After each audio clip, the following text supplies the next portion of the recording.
পাঞ্জাবি পরে চাদর নিয়ে মেজাজে নেমে আসছেন, যেন কোনো মহৎ কাজ করেছেন। কোনো রকম অনুশোচনার ছাপমাত্র নেই মুখে। হ্যাঁ, এই হলেন সেই হুমায়ুন কবির।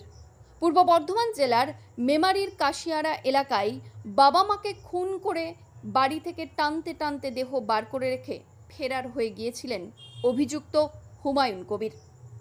এরপরেই তাকে বনগাঁ পুলিশ গ্রেপ্তার করে অন্য একটি ঘটনায়, যেখানে জানা যায় যে বনগাঁ এলাকায় একটি এতিমখানায় ঢুকে ছুরি চালিয়ে 4 জনকে জখম করে এবং পাল্টা তাকেও মারধর করে বেধড়ক সেখানকার উত্তেজিত জনতা।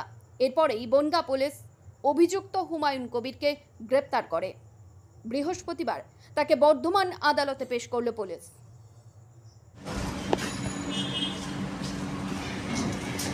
বাবাকে মারলে কেন?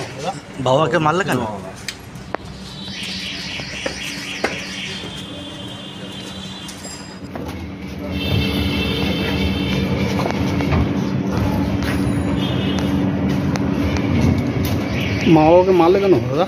বাবাকে মারলে কেন?